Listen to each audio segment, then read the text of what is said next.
and a descent into paradise that ended in eternal silence.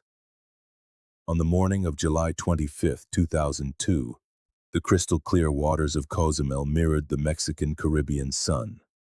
7 young Brazilians adjusted their diving fins, laughing as their boat pulled away from the San Miguel Pier. The scene was torn from the pages of a travel brochure. Turquoise waters, coral reefs promising underwater adventure, and a Caribbean breeze caressing sun-kissed faces. 23 years have passed since that day, and still, no one can explain how 7 people simply vanished beneath the most monitored waters of the Caribbean. It wasn't until weeks later that a silver GoPro appeared floating among the corals, its memory card intact, holding the final moments of a terror no tourist should ever experience.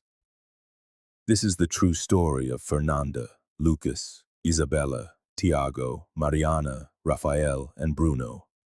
7 names that Mexico prefers to keep silent, 7 families who still await answers, and 1 witness who paid the highest price for trying to tell the truth. Cozumel, a diver's paradise, would never be the same.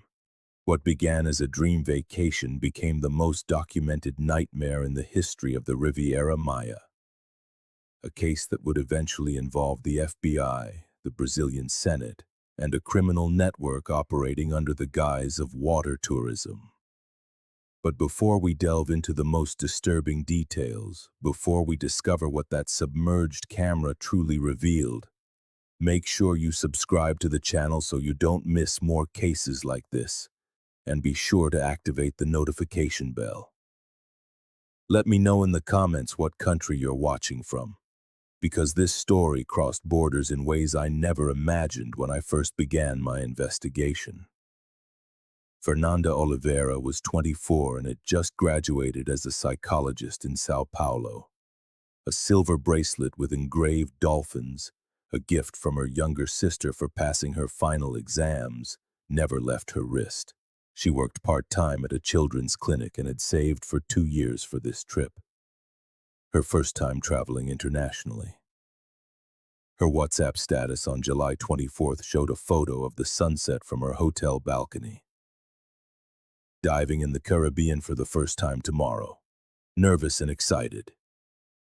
Lucas Mendoza, 27, was a swimming instructor from Rio de Janeiro and the most experienced in water sports. He carried his PADI open water diver manual, underlined and filled with handwritten notes. His red Flamengo soccer jersey was his good luck charm, the same one he wore when his team won the Carioca Championship that year. His mother would later recall how he insisted on bringing a disposable Kodak camera to document every tropical fish he found. Isabela Santos, a 23-year-old tourism student from Brasilia, had meticulously planned this trip for months.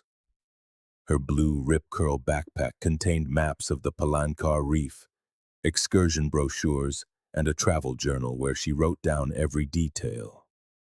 Her last entry, dated July 24th, read, "Tomorrow we explore the underwater world. I hope to see manta rays." The scent of her low DC perfume lingered on the hotel sheets. An aroma her roommate would never forget. Tiago Barbosa, 25, worked as a graphic designer in Belo Horizonte. His silver GoPro Hero was his most prized possession, purchased specifically to document this trip. He had been editing practice videos in the hotel pool, perfecting his angles and recording settings. His older brother would later receive a package with all his belongings, except for the camera that disappeared with him beneath the waves.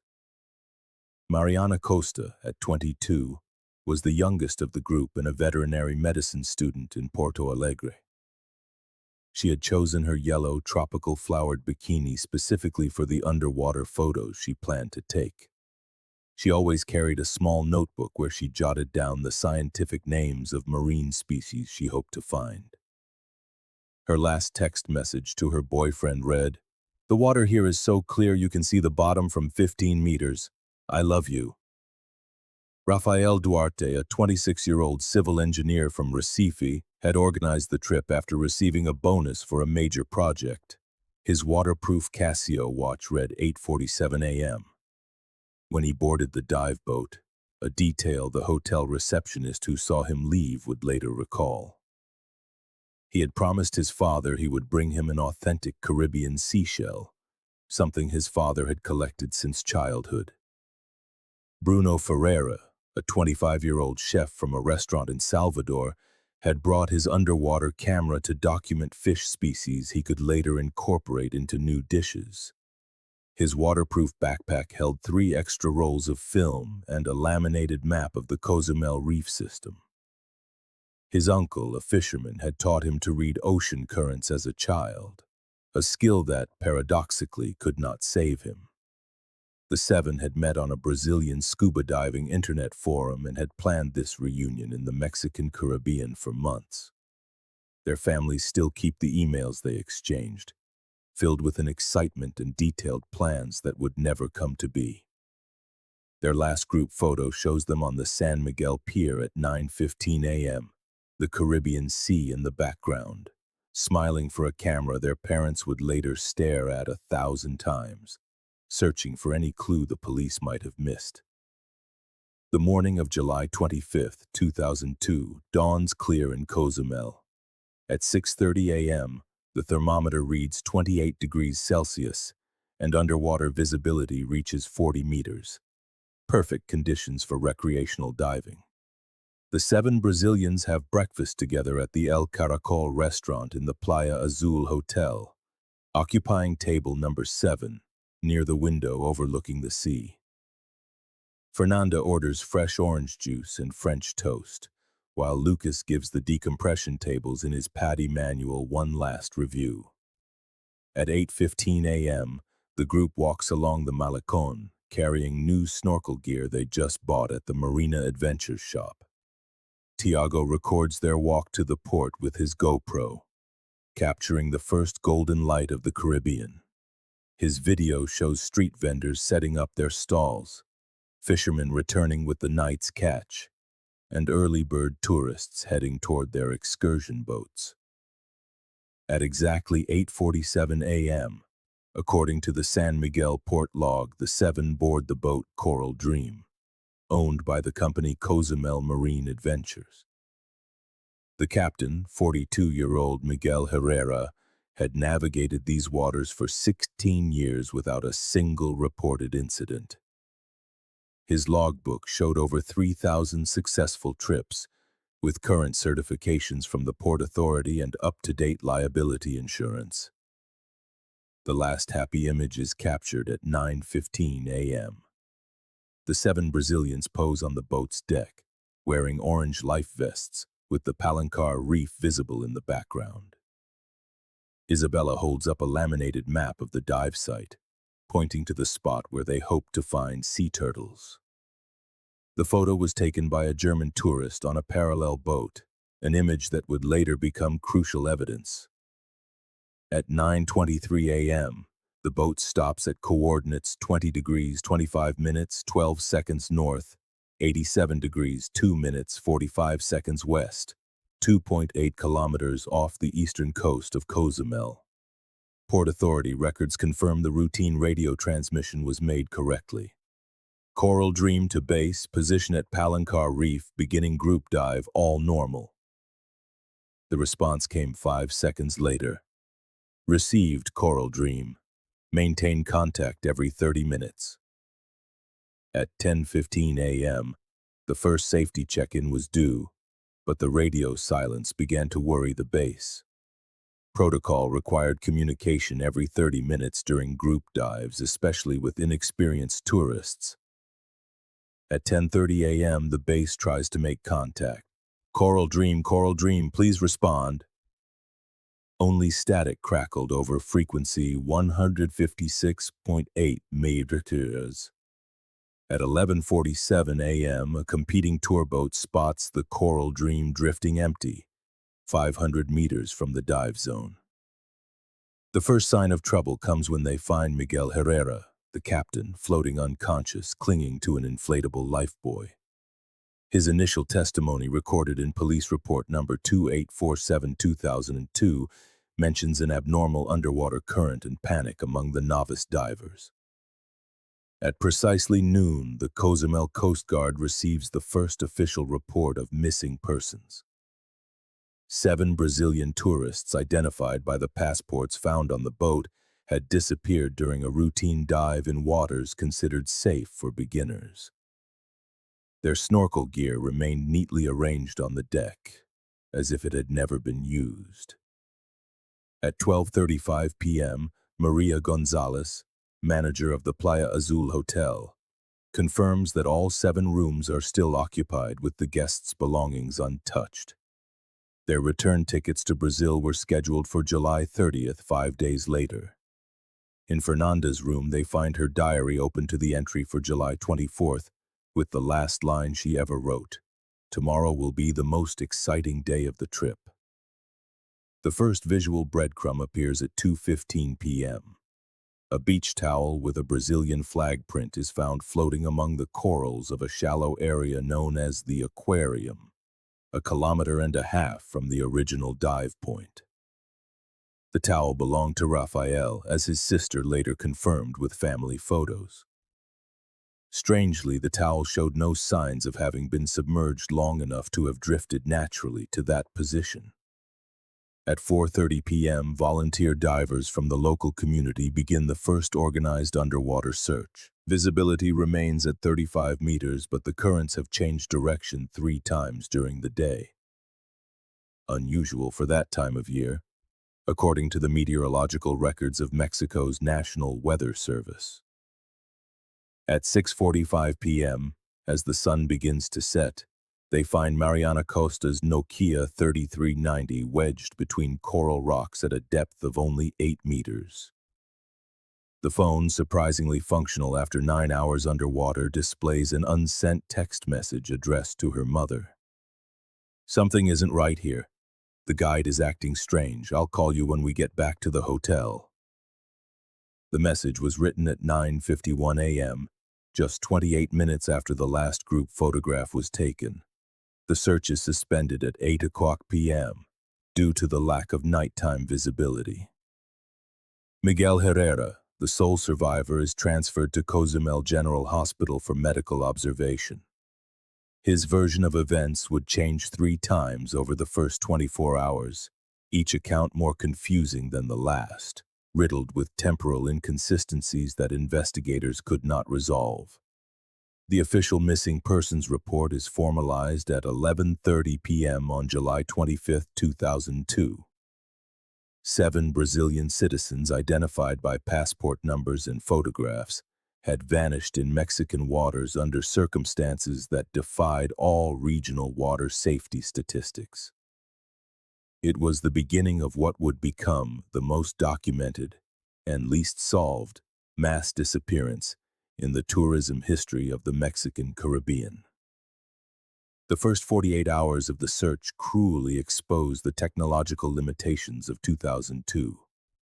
With no real-time GPS systems for small vessels, no reconnaissance drones, and cell phone coverage limited to 5 kilometers from the coast, the investigation depends entirely on traditional methods: contradictory testimonies, visual searches, and the hope that the bodies might surface on their own.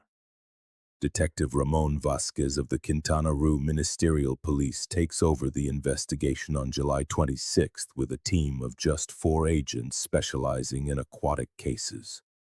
His first report, dated July 27, 2002 and filed under number PM 282472002, establishes 3 lines of inquiry: an accident due to negligence, possible collective suicide, and a voluntary escape with false identities. The first false lead emerges on July 29th, when witnesses report seeing a group of young people speaking Portuguese boarding the Cozumel Playa del Carmen ferry at 3 o'clock p.m. on the day of the disappearance. The ministerial police divert resources to the mainland, questioning ferry employees and reviewing security footage that proves to be of too poor quality for facial identification. 3 days of intensive investigation in Playa del Carmen yield No results. Miguel Herrera, the surviving captain, offers his second version of events on July 31st during a formal interrogation. According to court file 22847-2002b, Herrera now claims the 7 Brazilians had been acting suspiciously since they boarded, suggesting they might have planned a staged disappearance. This version directly contradicts his initial testimony, where he described the tourists as enthusiastic and cooperative. On August 2nd, the second false lead takes investigators to Tulum, where a family of hoteliers reports checking in 7 Brazilian guests who paid in cash and avoided being photographed. The physical descriptions partially match the missing group, but when the police arrive at the Maya Tulum Hotel, they discover it is a completely different Brazilian family with valid documents and verifiable alibis. Mexican Police File PM 2847-2002-C, dated August 5th, documents the third false lead. A fisherman named Jose Canto reports finding tourist clothing on a remote beach on the south side of the island. The items include a red t-shirt, initially identified as belonging to Lucas Mendoza. However, subsequent forensic analysis reveals it is a garment made in China, whereas Lucas's Flamengo jersey had been purchased specifically from the official store in Rio de Janeiro, with distinctive labels and stitching.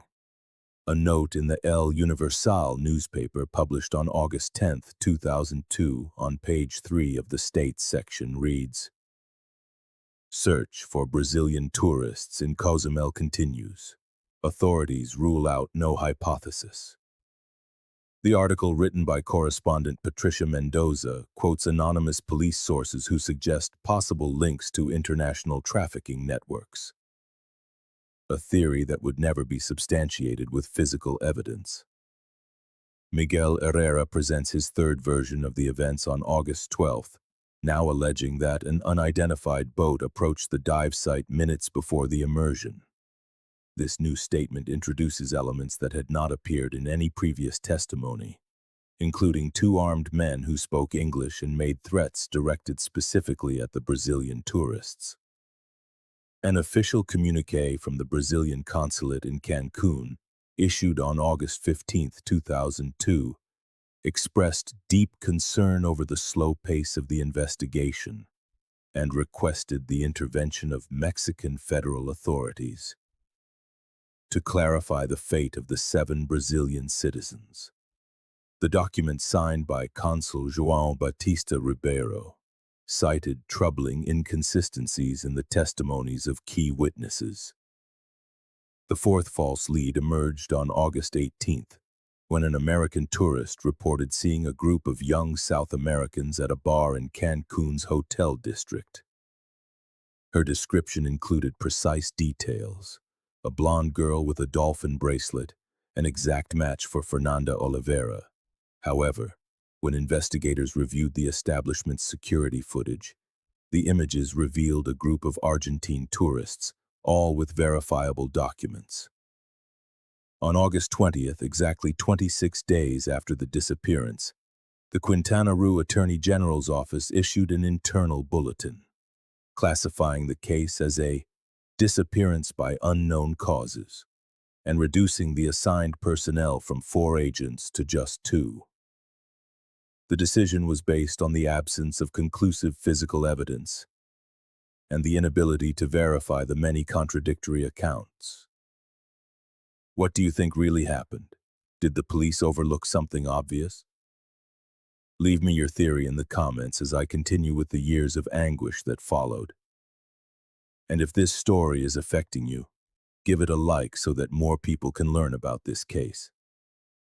The official file PM 2847-2002-D documents that between August and December of 2002, 47 reports of sightings of the disappeared were received from different points along the Riviera Maya, from Holbox to Chetumal. Each report required physical verification, diverting limited resources toward leads that invariably proved false. The investigation became a labyrinth of contradictory testimonies, circumstantial evidence, and stories that changed weekly, never once inching closer to the truth. The calendar turns to July 25th, 2003. Exactly 1 year after the disappearance, 14 Brazilian family members arrived at Cozumel International Airport, carrying laminated posters with photographs of their loved ones. Fernanda's parents had sold their home in Sao Paulo to finance this trip, the first of many they would make over the next decade. Their faces showed the physical toll that a year of sleepless nights and desperation can take. Maria Oliveira, Fernanda's mother, walked along the San Miguel boardwalk holding a sign in Portuguese and Spanish that read, "Donde está minha filha? Where is my daughter?" Her ritual repeated every morning for the 10 days of their stay.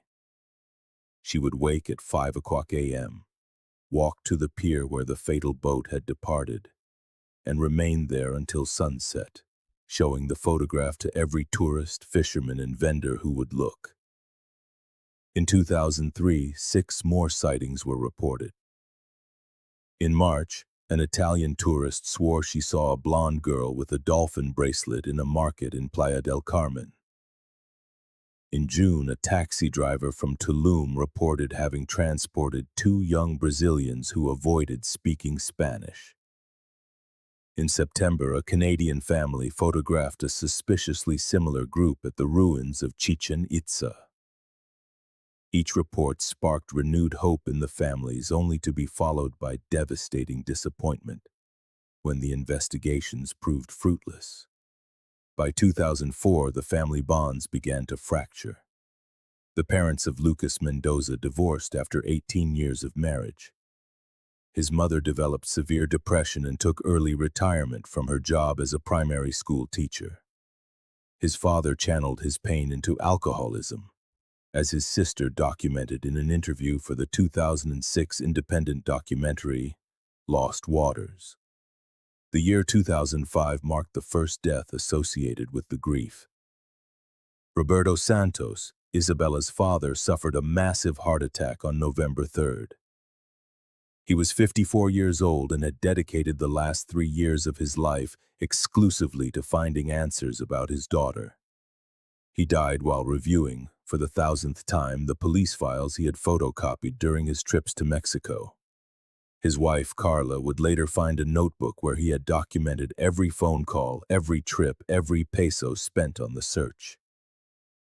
In 2006, the families formally organized, creating the Association of Families of the Cozumel Disappeared. Based in Sao Paulo, the group raised funds to travel to Mexico annually and pressure the authorities. Their first coordinated action was a simultaneous vigil at the Mexican consulate in Sao Paulo and the San Miguel Pier in Cozumel, an event that, for the first time in 4 years, attracted the attention of the Brazilian media. The years 2007 and 2008 passed without any significant progress. The families had developed a painful but systematic routine.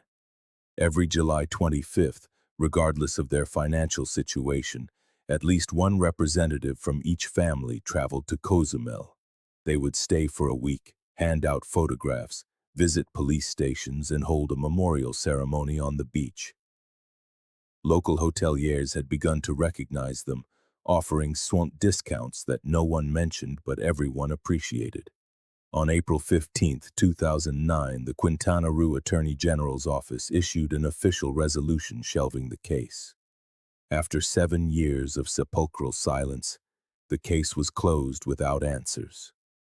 The official document, a mere 3 pages long, stated that, having exhausted all possible lines of investigation, and in the absence of conclusive physical evidence, the file would be temporarily archived until new evidence emerged. Tiago's mother, Ana Barbosa, became the second casualty of the grief in January of 2010. At 62, she had developed a gastric ulcer that was complicated by self-medicating with anti-anxiety drugs.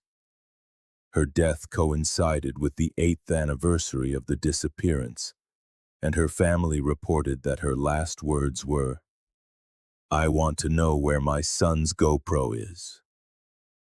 In June 2010, the Brazilian Senate issued an official statement requesting reinforced international cooperation between Brazil and Mexico to clarify the fate of the 7 Brazilian citizens who disappeared in the waters of Cozumel. The document, driven by Senator Roberto Cavalcanti, included a formal request for the U.S. Federal Bureau of Investigation to assist in the investigation, citing its geographic proximity and available technological resources.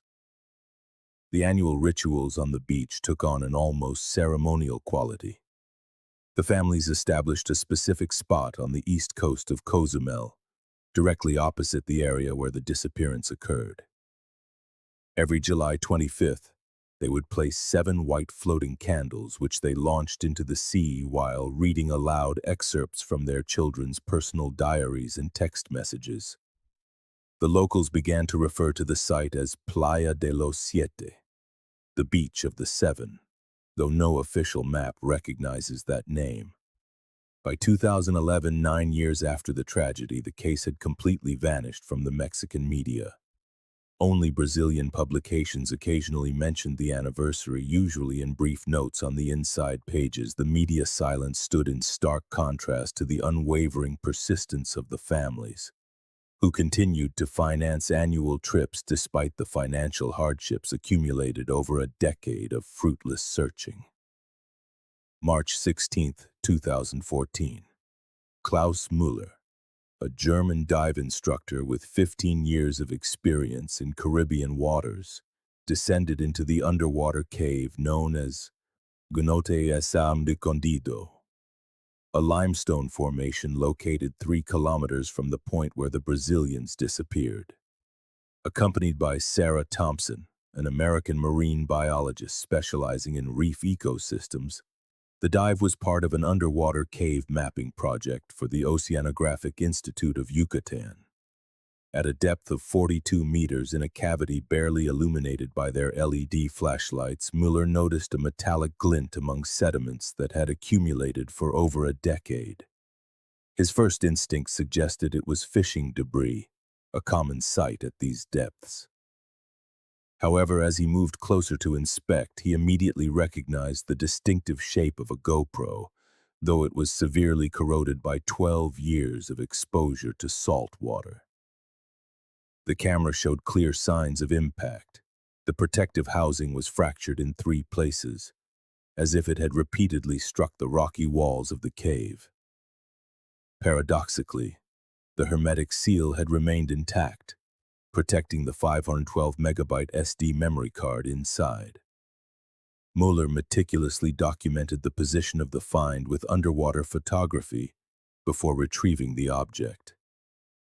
Next to the camera, Thompson discovered a vacuum-sealed plastic bag, the type used to protect documents during aquatic activities. Inside, surprisingly legible after 12 years submerged, were 4 Brazilian passports belonging to Fernanda Oliveira, Lucas Mendoza, Tiago Barbosa, and Mariana Costa. The documents showed signs of moisture at the edges, but the photographs and personal data remained identifiable. The state of preservation of the objects was anomalous for the depth and time of exposure. According to Thompson, who had studied similar cases of submerged objects, the GoPro should have completely lost its structural integrity after 5 years under those conditions. The sealed bag had the characteristics of a specialized industrial product, not the kind available to tourists in conventional stores. Upon surfacing, Müller and Thompson immediately contacted the Cozumel Port Authority. Their initial report, transmitted at 2:47 p.m. via marine radio, described the discovery of personal effects possibly related to previous disappearances in the area. The Port Authority's response came 3 minutes later. Maintain custody of the objects. An investigation unit is on its way. The first technical review of the GoPro was conducted that same afternoon at the San Miguel port facilities. Electronics technician Rafael Cardenas, a specialist in marine equipment, connected the SD card to a waterproof laptop. His initial diagnosis was encouraging. The card showed signs of external corrosion, but the file system appeared stable and possibly recoverable. The card's metadata revealed crucial information. The last file was recorded on July 25, 2002 at 10:43 a.m., exactly 1 hour and 28 minutes after the last group photograph on the pier. The video, which ended abruptly, was more disturbing than anyone could have imagined. The recording, just 4 minutes and 30 seconds long, contained intelligible audio in Portuguese and screams that experts would later classify as expressions of extreme terror. Thompson documented that the prevailing marine current in that area flows from west to north during July and August, which would make it physically impossible for objects submerged at the Palancar Reef to have naturally drifted to the cenote escondido. The distance and direction of the find suggested that the objects were intentionally placed in that location, possibly to prevent their accidental discovery. News of the discovery reached the Brazilian families 24 hours later, via an official call from the Brazilian consulate in Cancun. Ana Oliveira, Fernanda's mother, described her initial reaction as a mixture of hope and terror. After 12 years of silence, they finally had physical evidence that could reveal what had happened in those final moments underwater. On March 18th, Mueller and Thompson provided detailed statements to the ministerial police, now under the supervision of Detective Carlos Ramirez, who had taken over the investigation after the retirement of Ramon Vasquez. Their testimonies matched on every technical detail: the exact depth, the position of the objects, their state of preservation, and the environmental conditions during the discovery. The 21st century brought with it technologies that the investigators of 2002 could not have imagined. In April 2014, just 1 month after the accidental discovery, the FBI established an international cooperation office in Cancun, equipped with digital forensic analysis labs and satellite geolocation systems. Special Agent David Morrison, a veteran of international disappearance cases, took over the technical coordination of the reactivated case. The first application of modern technology focused on the complete recovery of the GoPro's contents. Using data reconstruction software developed by the NSA for terrorism cases, technicians managed to recover not only the visible videos, but also fragments of files that had supposedly been deleted from the card. The process revealed that the camera had recorded for 47 continuous minutes, not just the 4 minutes and 30 seconds of the main file. The audio metadata revealed crucial information that had remained hidden for 12 years.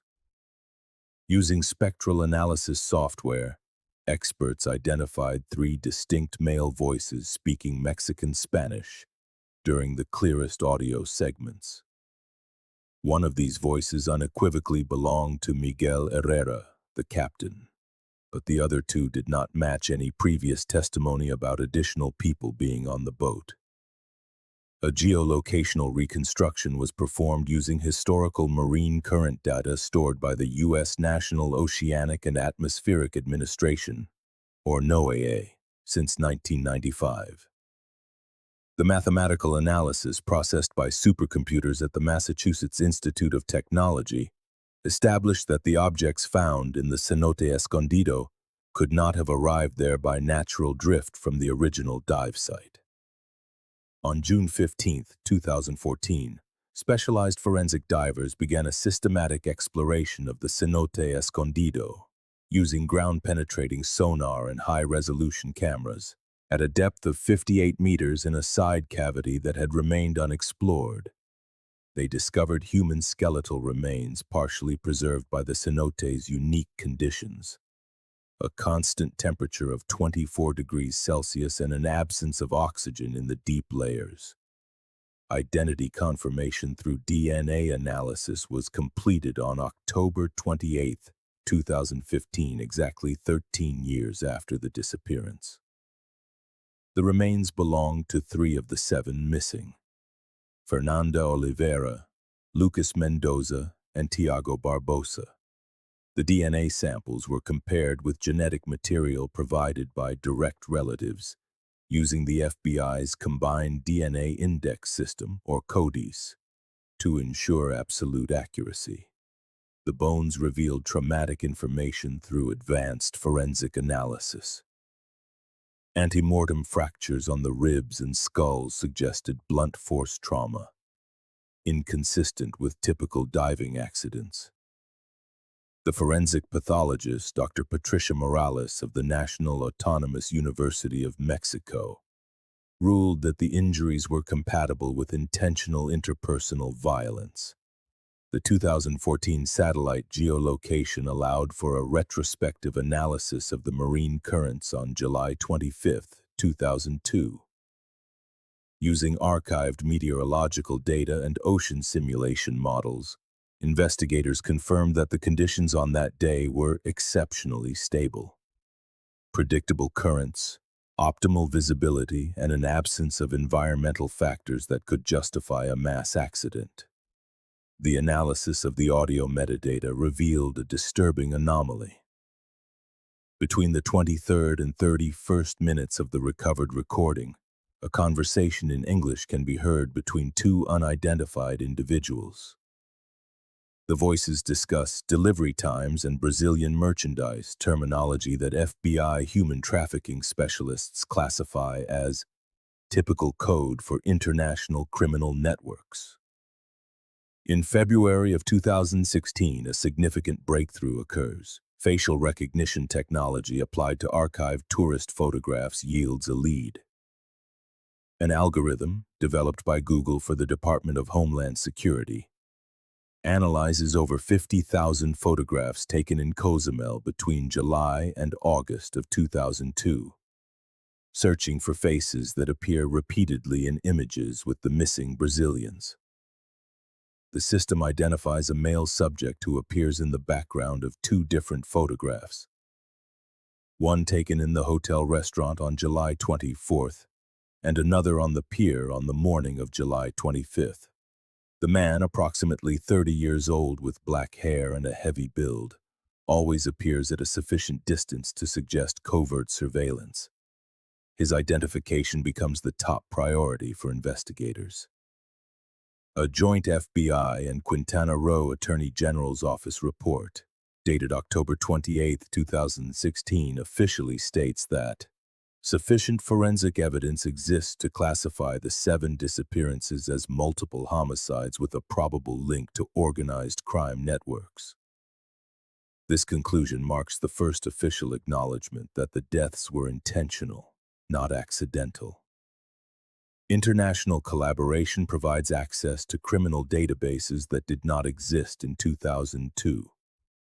The Interpol system identifies similar patterns in cases from Belize in 1998, Honduras in 2001, and Colombia in 2003.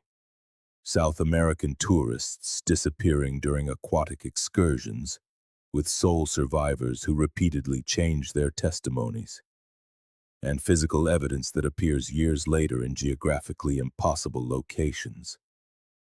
What you are about to discover is more disturbing than you can imagine. If you believe you can handle it, continue watching.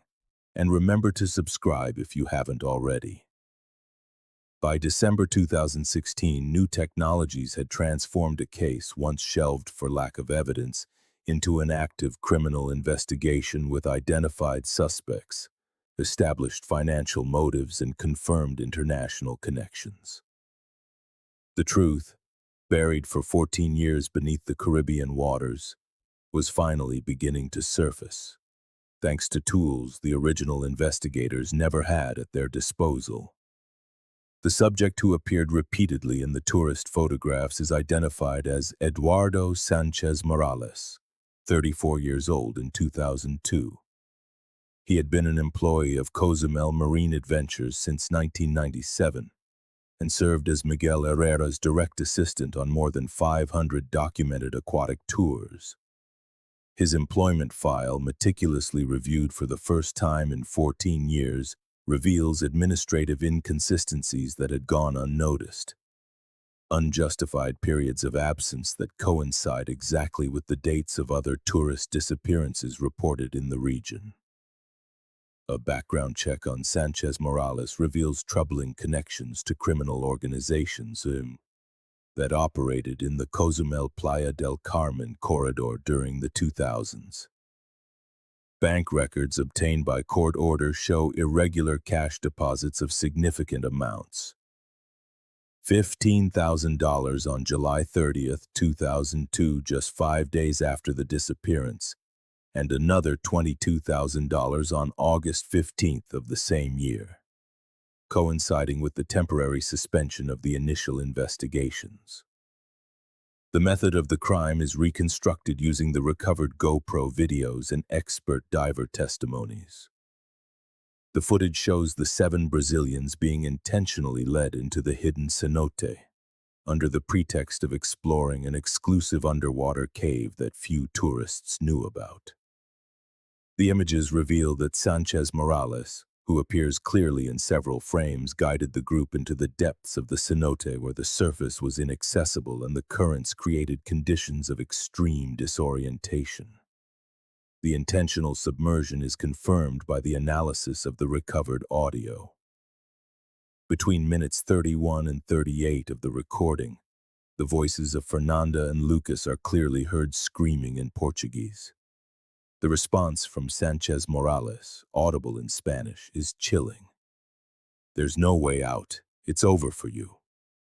The economic motive is established through the investigation of a human trafficking network that used tourism companies as a front. FBI records reveal that Cozumel Marine Adventures served as a recruitment point for a criminal organization that sold South American tourists to labor exploitation networks in the United States.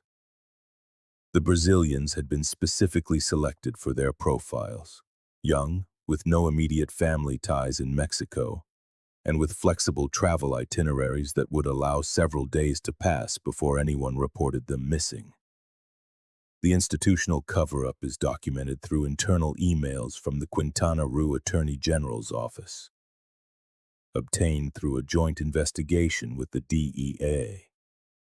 The messages, dated between August and September of 2002, show explicit instructions to minimize the case's media visibility and avoid investigations that could harm the region's tourism industry.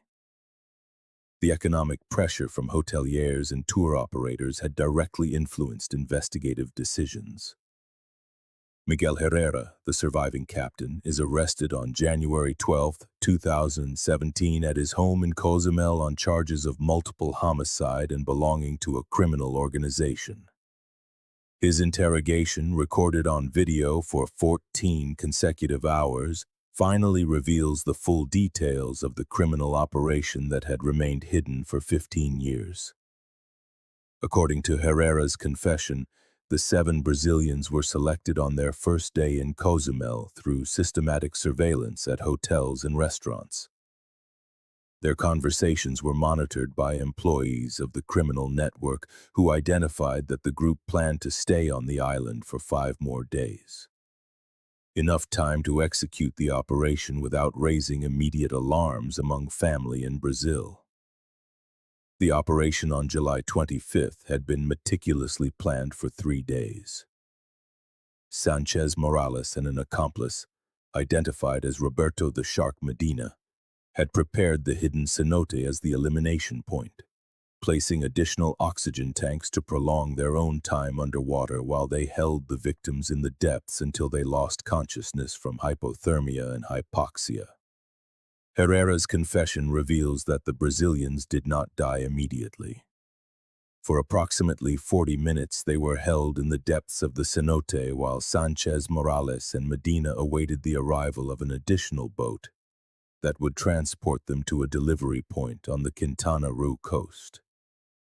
However, logistical problems with the transport led to the decision to eliminate the evidence rather than complete the trafficking operation. The final recordings from the GoPro, which the families have never been allowed to see by court order, document the final moments. Tiago Barbosa, who wore the camera strapped to his chest, managed to record the faces of his captors and fragments of conversations that later helped identify other members of the criminal network. His decision to keep recording until the very end provided the crucial evidence that would lead to multiple arrests 14 years later. Eduardo Sanchez Morales is arrested on February 3, 2017, in a joint FBI-Mexican federal police operation at a safe house in Playa del Carmen. His interrogation reveals the existence of a criminal network that had operated for over a decade, responsible for at least 17 disappearances of South American tourists in the Mexican Caribbean between 1998 and 2007. The truth was more disturbing than any conspiracy theory the families had imagined during 15 years of painful speculation. The 7 young Brazilians had not been victims of an accident, nor had they run away, nor was it a random kidnapping. They had been systematically hunted by a criminal organization that used a tourist paradise as its human hunting ground. Roberto the Shark Medina remains a fugitive, with an international arrest warrant issued by Interpol. Records suggest he fled to Central America immediately after the arrests in January and February of 2017. His current whereabouts are unknown, but the investigation remains active with the cooperation of 6 countries in the region. The case didn't end the day they disappeared, but when the witnesses were silenced. In addition to the 7 murdered Brazilians, the investigation reveals that at least 3 potential witnesses died under suspicious circumstances between 2002 and 2005. A port employee who had seen the boat returning with fewer passengers, a hotel waitress who had overheard suspicious conversations, and a fisherman who had found abandoned diving equipment on a remote beach. Miguel Herrera's full confession, 340 pages long, documents a criminal operation that had turned a Caribbean paradise into a hell for vulnerable tourists. For 15 years, while the Brazilian families spent their savings traveling to Mexico in search of answers, those responsible had continued living normal lives in Cozumel, some even keeping their jobs in the tourism industry. The final case file reaches 2,847 pages, a number that ironically matches the original case number assigned in 2002. The investigation had come full circle, a journey that took 15 years to complete, revealing that the truth had been within reach from the very first day. Hidden only by the corruption, negligence, and economic interests that prioritized a tourist-friendly image over justice for 7 young people who only wanted to see the bottom of the sea.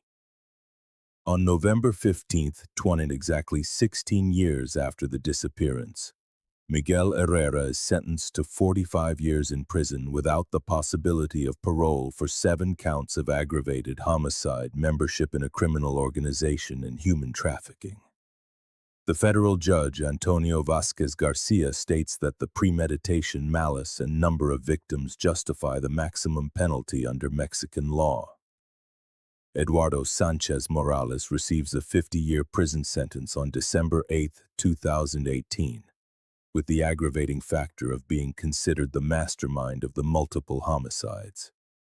His sentence includes a civil reparation payment of 2.5 million Mexican pesos to each affected family, although lawyers believe the amount will never be recovered as his assets were seized to cover legal costs.